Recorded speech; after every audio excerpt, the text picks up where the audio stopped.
नमस्कार दोस्तों, स्वागत है आप सबका आपके अपने यूट्यूब चैनल यूनिक स्टडी 360 में। तो दोस्तों, आज हम अपना बायोलॉजी का सेकंड लेक्चर देखेंगे। हमने बायोलॉजी के फर्स्ट लेक्चर हमने पढ़ा था कि बायोलॉजी की कौन कौन सी ब्रांचें होती हैं, बायोलॉजी क्या है, कैसे बनी, उसके बारे में हमने पढ़ा था। और आज हम पढ़ेंगे क्लासिफिकेशन ऑफ एनिमल्स यानी जीवधारियों का वर्गीकरण, और जो द्विनाम पद्धति थी उसको किसने दिया था, और जो 5 किंगडम क्लासिफिकेशन था बायोलॉजी का उसको किसने दिया था। तो फाइलम क्या होता है, इन सब चीज़ों के बारे में आज हम डिस्कस करेंगे। तो चलिए अपना आज का लेक्चर स्टार्ट करते हैं। तो सबसे पहले हम जानते हैं जीवाणुओं का वर्गीकरण जो है, यानी जो एनिमल्स की क्लासिफिकेशन है वो कहाँ से स्टार्ट हुआ था। तो सबसे पहले जो द्विनाम पद्धति जो दी थी वो द्विनाम पद्धति दी थी हमारे कैरोलस लिनियस द्वारा 1758 ईस्वी में दी गई थी। और इनके द्वारा एक पुस्तक लिखी गई थी जिसका नाम था सिस्टमा नेचुरी, जिसमें डिफरेंट टाइप के स्पीसीज़ के बारे में डिस्कस किया गया था। और इस पुस्तक उन्होंने 1758 ईस्वी में लिखा था। इस पुस्तक के अनुसार इसमें जो वर्गीकरण किया गया था तो उसमें जो पहला पद था वो वंश को बताता था, जो दूसरा पद था वो जाति का पद था। यानी पहला पद जो है वो वंश बताता था और दूसरा जाति बताता था। और 5 किंगडम क्लासिफिकेशन जो है वो आर एस विटेकर के द्वारा 1969 में दिया गया था। ये एक्चुअली में ये जो क्वेश्चन है एग्जाम में कभी कभी वन लाइनर टाइप में पूछ लिए जाते हैं कि 2 किंगडम क्लासिफिकेशन किसने दिया था और 5 किंगडम क्लासिफिकेशन किसने दिया था। तो जो हमारा 5 किंगडम क्लासिफिकेशन है ये हमारा दिया था कार्लोस लीनियस द्वारा। 5 किंगडम क्लासिफिकेशन जो है वो विटेकर के द्वारा दिया गया था 1969 में। और इन्होंने कैसे डिवाइड किया, तो उन्होंने Monera, protista, fungi, Plantae, animalia और फंगी ऐसे डिवाइड किया था इन सब के बारे में। मोनेरा क्या होता है, ये प्रोकैरियोटिक कोशिका होती है, यानी इसमें अविकसित केंद्रक होता है, यानी पूर्ण कोशिका नहीं होती। प्रोटिस्टा क्या होता है, एक कोशिकीय जीव होता है। यूकैरियोटिक कोशिका विकसित केंद्रक पाया जाता है जिसे अमीबा होता है। और जो मोनेरा होता है वो प्रोकैरियोटिक कोशिका यानी वो बैक्टीरिया। प्लांट क्या होता है, बहुकोशिकीय पौधे, प्रकाश संश्लेषण रिक्तिकाएं वैक्यूल्स पाई जाती हैं जिनमें। अगला हमारा आता है कवक यानी फंगी। ये क्या होता है, फंगी एक यूकैरियोटिक कोशिका होती है और उसमें क्लोरोप्लास्ट का अभाव होता है, प्रकाश संश्लेषण नहीं होता, क्योंकि प्रकाश संश्लेषण जो है वो सिर्फ क्लोरोप्लास्ट के द्वारा ही होता है। अगला हमारा आता है एनीमेलिया। एनीमेलियम क्या, बहुकोशिकीय एवं यूकैरियोटिक जंतुओं का वर्गीकरण किया गया। तो ये दोस्तों जो क्वेश्चन है ये 5 किंगडम क्लासिफिकेशन, ये एग्जाम में कई बार पूछा गया है कि मोनेरा क्या होता है। तो मोनेरा प्रोकैरियोटिक कोशिका होता है, उसमें फॉर एग्जाम्पल के लिए जैसे बैक्टीरिया। प्रोटिस्टा क्या होता है, बहुकोशिकीय होता है, सुविकसित केंद्रक पाया जाता है, पूर्ण कोशिका होती है। प्लांटे क्या होते हैं, बहुकोशिकीय पौधे होते हैं, प्रकाश संश्लेषण होता है और उसमें वैक्यूल्स पाए जाते हैं। प्लांटिमर जो कवक होता है इसमें वैक्यूल्स नहीं पाए जाते हैं, क्लोरोफिल नहीं होता, प्रकाश संश्लेषण नहीं होता है। और जो हमारा एनीमेलिया इसमें बहुकोशिकीय जो हमारी कोशिका होती है बहुकोशिकीय होती है, यूकैरियोटिक होती है, जंतुओं में पाया जाता है। उसके बाद हम जानते हैं प्रोटिस्टा को फर्दर क्या डिवाइड किया गया। तो प्रोटिस्टा को फर्दर डिवाइड किया गया था। इसमें जो है वो राइजोपोडा, फिर स्प्रोजोआ, फ्लैजिला, सेलेंट्रेटा, एल्गी और फंगी। तो इसमें आता है अमीबा, और स्प्रोजोआ में आता है यूग्लिना, और जो फ्लैजिलेटा होता है उसमें प्लाज्मोडियम और मलेरिया परजीवी मच्छर आता है। सिलिटेट क्या होता है, पैरामीशियम होता है। और एल्गी क्या होता है, डाइटम यानी स्पायरोगायरा होता है। फंगी को फर्दर डिवाइड किया, ईस्ट, स्लिम मोल्ड, मशरूम और लाइकेन। नेक्स्ट हमारा आता है मोनेरा। मोनेरा में क्या होता है, जीवाणु इन बैक्टीरिया होते हैं। और बैक्टीरिया को फर्दर डिवाइड किया गया, यानी बेसिल्स होते हैं, कोकस होते हैं और विब्रियो होते हैं, स्पाइरलम होते हैं। तो ये क्वेश्चन ये मोस्ट इंपॉर्टेंट पार्ट है इसका जो हमें डिस्कस करना है। कोकस, ये क्वेश्चन एग्जाम में कई बार पूछा गया है, तो इसको थोड़ा फर्दर डिस्कस करते हैं। जो माइक्रोकोकस होते हैं वो एक कोशिकीय जीव होते हैं, डिप्लोकोकस 2 कोशिकीय जीव होते हैं और टेट्रोकोकस 4 कोशिकीय जीव होते हैं। और जो स्ट्रेप्टोकोकस होते हैं वो अनेक कोशिकाओं वाले जीव होते हैं। स्टोफाइकोस क्या होते हैं, अनेक कोशिकाएं एवं गुच्छे के रूप में जो बने होते हैं वो होते हैं। उसके बाद हम फर्दर यहाँ से डिवाइड करेंगे जंतुओं का वर्गीकरण। जंतुओं के वर्गीकरण को कैसे बनाया गया था बायोलॉजी में। तो जंतुओं का जो वर्गीकरण है वो एक बेसिस के आधार पर किया गया था, यानी कशेरुकी और अकशेरुकी जंतु। अकशेरुकी मतलब इनवर्टिब्रेट्स और कशेरुकी मतलब वर्टिब्रेट्स, इन्हें नॉन कॉर्डेटा और कॉर्डेटा भी बोलते हैं। तो जो हमारे इनवर्टिब्रेट्स हैं यानी अकशेरुकी जंतु हैं वो कौन कौन से हैं, जिनमें अकशेरुकी का मतलब होता है जिनमें रीढ़ की हड्डी बैकबोन नहीं पाई जाती है। तो वो जो हैं हमारे वो हैं प्रोटोजुआ है, पोरीफेरा है, सेलेंट्रेटा है, प्लेटीहेलमिन्थेस है, नेमेटोडा है, एनिलिडा है, एर्थ्रोपोडा, मोलस्का, इकाइनोडर्मिटा और हेमिकॉर्डेटा। तो ये सब क्या हैं, ये सब हमारे हेमिकॉर्डेटा, एकाइनोडर्मिटा, प्रोटोजोआ। तो ये सब क्या है, ये नॉन कॉर्डेटा है, यानी इनमें रीढ़ की हड्डी नहीं पाई जाती, बैकबोन नहीं पाई जाती है।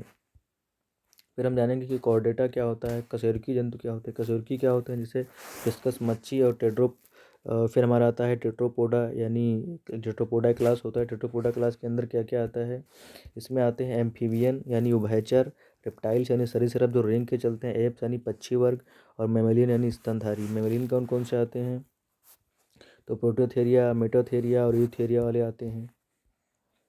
अब हमारा मेन टॉपिक यहाँ से, हमारा मेन टॉपिक जो है इसमें कौन सा फाइलम है, फाइलम कौन सा है और उसकी प्रमुख विशेषताएं क्या हैं और उसके जो एग्जाम्पल हैं वो क्या है, ये मोस्ट इंपॉर्टेंट टॉपिक है हमारा, तो इसको हम यहाँ से पढ़ेंगे अच्छे से।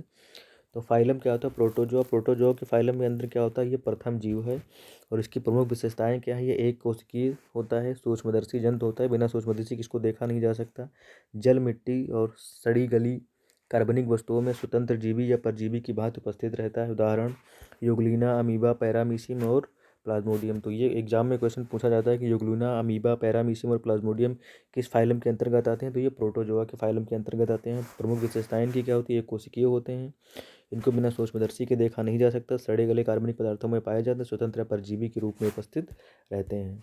नेक्स्ट हमारा आता है पोरीफेरा। पोरीफेरा क्या होता है, एक छिद्र शरीर जिसमें पोर्स दिए होते हैं, पोर्स का मतलब ही छिद्र होता है।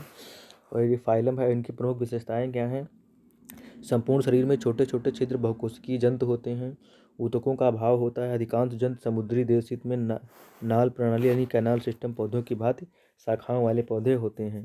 ये क्या होता है, लिकोस्फेरा, यूस्फेरा और और क्या होता है, यूपेलेंट्रा। तो ये वीनस के फूलों की डालियाँ। ये जो हमारा यूपेलेंट्रेटा है, ये क्या वीनस के फूलों की डालियों की तरह होता है। ये हो गया हमारा पोरीफेरा। नेक्स्ट हम आता है सेलेंट्रेटा। सेलेंट्रेटा क्या होता है, सेलेंट्रेटा या इसे निडेरिया भी कहते हैं।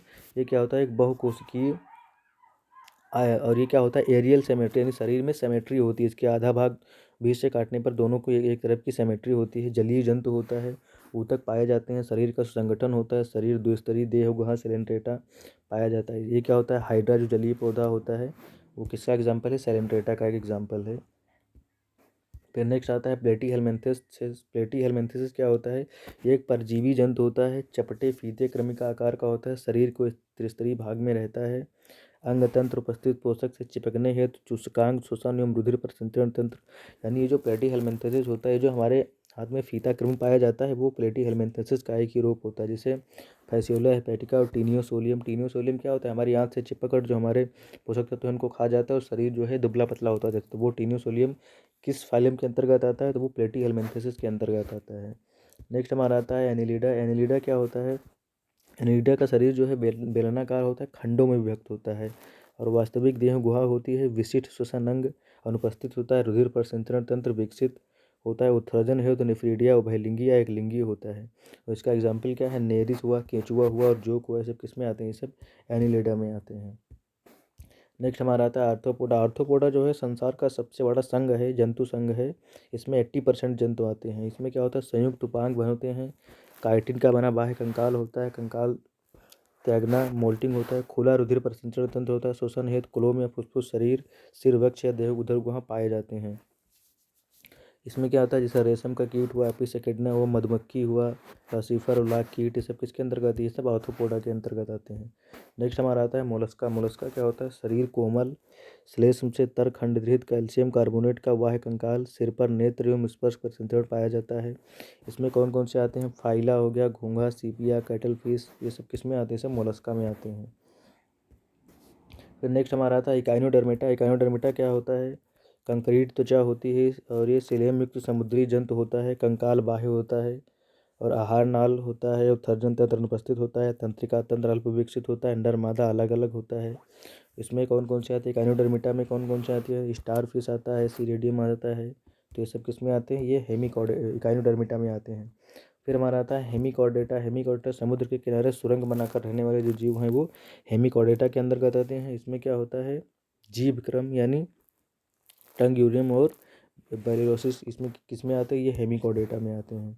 फिर नेक्स्ट हमारा आता है कॉर्डेटा मत्स्य वर्ग। मत्स्य वर्ग क्या होता है, पिस्कस यानी शीत रुधिर जलीय जंतु। यानी इनका जो है शीत रुधिर यानी कोल्ड ब्लडेड होते हैं जंतु। तैरने हेतु पंख पाए जाते हैं। श्वसन गिल्स फेफड़ों के द्वारा होता है। अंतः कंकाल अस्थियों का बना होता है अतः उपास्थियों से बना होता है। खारे तथा मीठे जल दोनों में उपस्थित रहते हैं। ये कॉर्डेटा संघ के होते हैं। फॉर एग्जाम्पल के जैसे विद्युत मछली, जिसे टॉर्पीडो बोलते हैं, शार्क हो गया, ये सब किस अंतर्गत आती हैं? ये सब मत्स्य वर्ग यानी फिश के अंतर्गत आती हैं। नेक्स्ट हमारा आता है अगला क्लास क्या है? एम्फीबियन। एम्फीबियन क्या होते हैं? उभयचर जो पानी में नहीं बाहर रहते हैं, पानी के बाहर जो उभयचर जंतु टेडपोड अवस्था में पूंछ के साथ वयस्क होने पर स्थलीय जीवन एवं श्वसन फेफड़े त्वचा से शीत रुधिर होते हैं। त्वचा का नाम चिपचिपी होती है। हृदय में 2 आलिंद 1 निलय होता है। 23वीं हृदय होता है। आरबीसी में केंद्रक उपस्थित रहता है। अंडज उत्सर्जी पदार्थ और यूरिया का वाहन करते हैं। रोड और हाइला, मेढक और सैलेमेंडर, ये सब किसके अंतर्गत? ये सब एम्फीबियन के अंतर्गत आते हैं। फिर आता है रेप्टाइल। रेप्टाइल यानी जो रेंग कर चलने वाले जंतु हैं। ये भी कोल्ड ब्लेडेड होते हैं। शुष्क त्वचा होती है। श्वसन फेफड़ों के द्वारा होता है और ये रेंग के चलते हैं। तो इन्हें क्या कहते हैं? ये किस में आते हैं? ये रेप्टाइल क्लास में आते हैं। फिर हमारा आता है सैलिमेंडर्स। ये क्या होता है? क्लास मैमेलियंस। मैमेलियंस क्या होता है?